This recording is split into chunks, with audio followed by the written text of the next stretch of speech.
Sorry, people.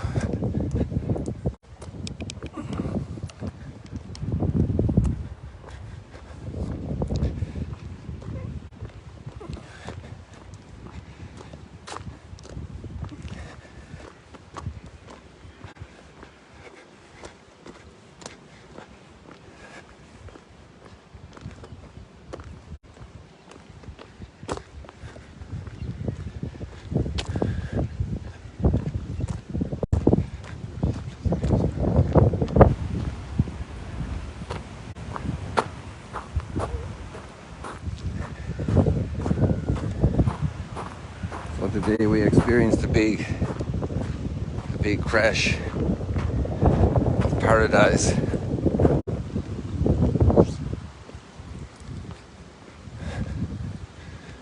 How often that has come for, keeps coming and will always come in the history of humanity, when everything goes wrong.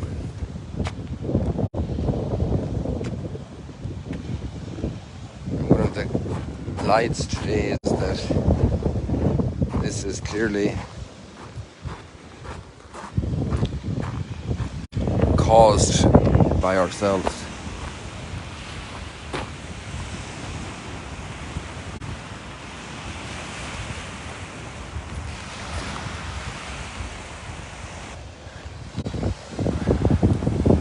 Another great point that's made today is that we're immediately ready to give excuses.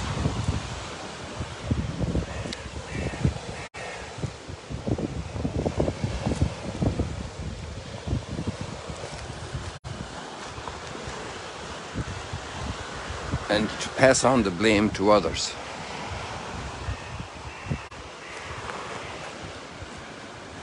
In that sense, it's really amazing to look at these chapters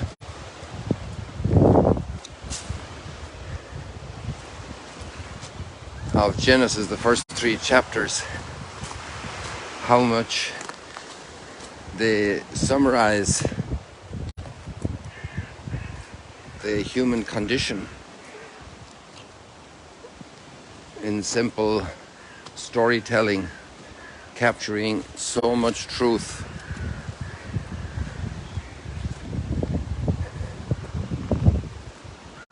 Articulating major paradigms of our lives in the whole history of humanity.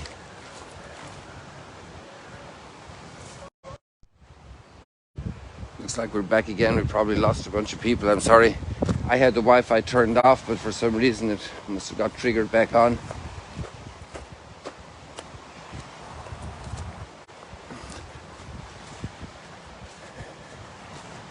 And I don't know what caused that. But that's life. So many things can crash in our lives. Not just the internet, not just cars, but also in ourselves.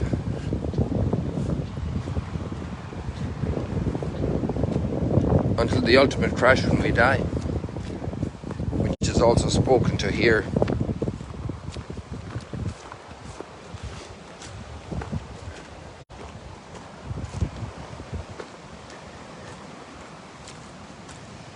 And one of the amazing things that strikes me about these chapters of Genesis is there's so much hope.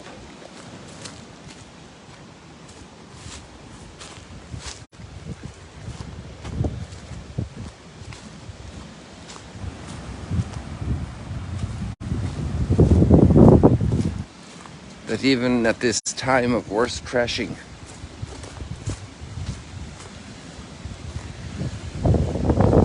verse 15 of chapter 3, there's a promise.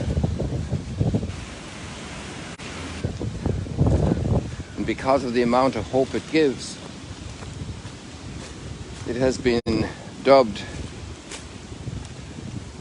with the Greek word, and that's going back a long time then, in the writings of the early great writers in the church. They called it the proto-evangelium, the first gospel, because it promises salvation.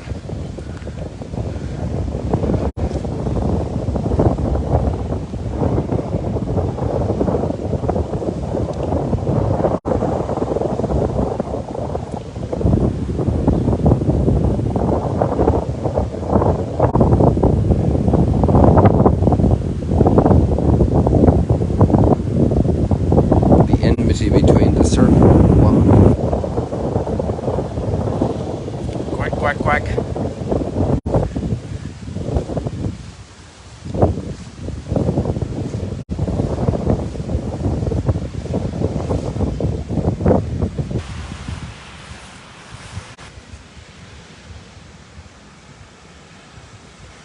Quack, quack, quack.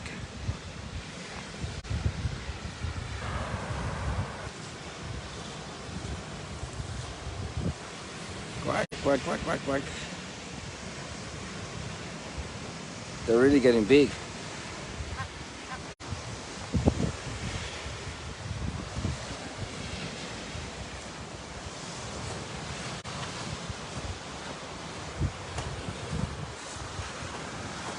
And we have our well-known fisherman back again.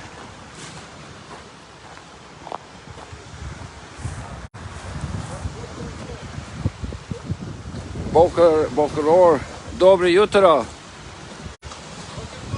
Dobre jutro. Boker tov. Kol beseda. Jest tagim. So. Machar, ulai machar. You see, there's always that strain of hope in the human being. Ulai machar, maybe tomorrow there'll be fish.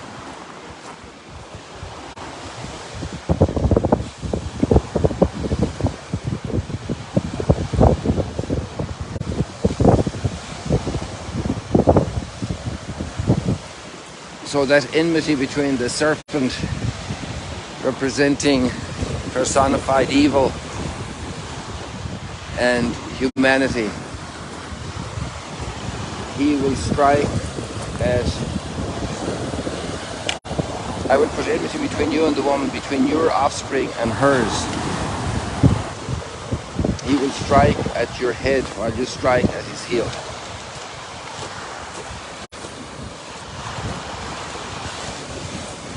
The human being has a horizon of hope. Humanity is given in the description of such disaster, new flowers that will bear new seeds, that will give new plants, and there'll be a springtime after winter.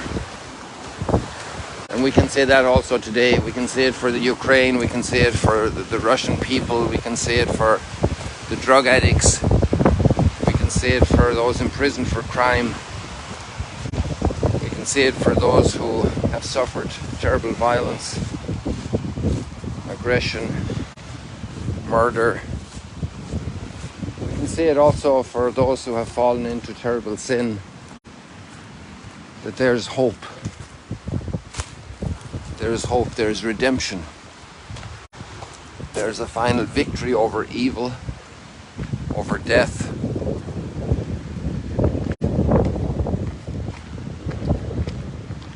And with those lines we can move on to the gospel. In every age, O Lord, you have been our refuge. In every age, O Lord, you have been our refuge. And this is a psalm. We're talking about Psalm 90 here.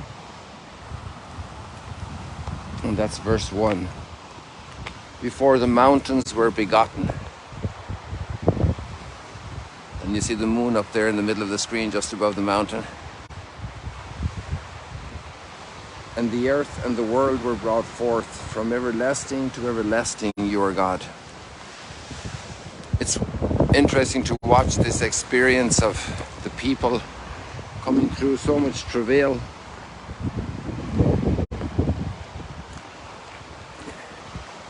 growing in this faith that ultimately there is love. Ultimately there is personal love.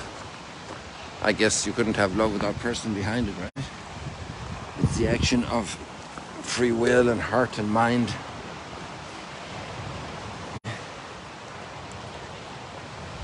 There's ultimate love,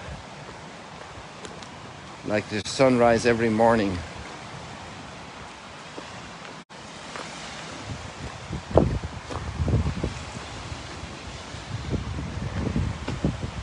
That gives us great strength, even if we're like this lonely cow up here on the mountain grazing. Let me see if I can zoom in without toppling the phone. See right there in the center of the screen. Sometimes we may feel very alone in a world that's very difficult. In every age, O Lord, you have been our refuge.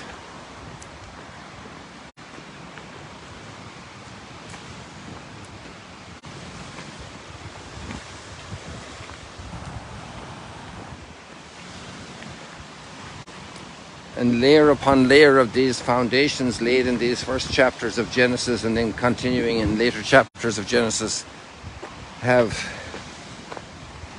been processed over and over again.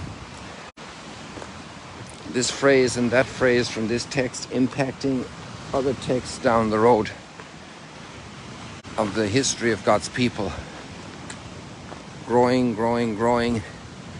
in understanding and wisdom, in grace, in openness to God, in the midst of all the personal struggles every one of us faces.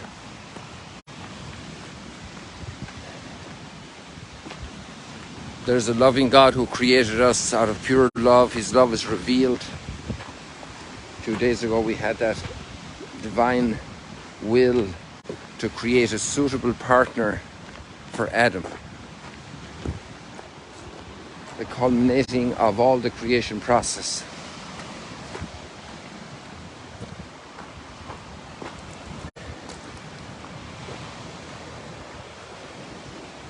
But the struggle with people who have addictions, and maybe all of us have addictions, you know. Some of the more obvious, measurable ones are alcoholism, drug addiction. But there's really all these addictions we have to our vanities, to our pride, to our rebellions, to our complaining spirit, wave after wave coming in our lives, crashing on the shore with sometimes destructive consequences.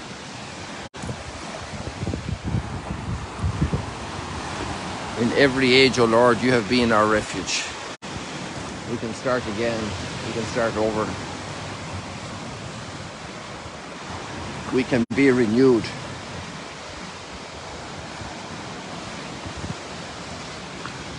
And then there are all those people who align with this loving God and take part in this compassion and outreach. And it says Jesus came across in the boat to Dalmanuta.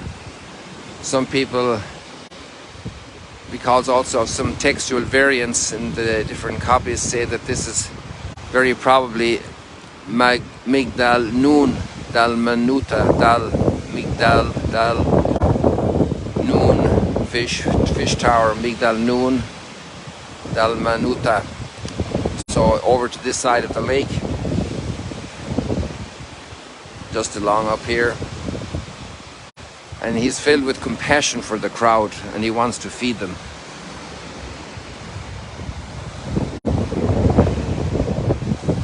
They have been with me for 3 days and I have nothing to eat. And it's so wonderful to see operations like Mary's Meals, to see the international mobilization to help the victims of the earthquakes in Turkey and Syria. So many ways to reach out with compassion for broken humanity in all its troubles.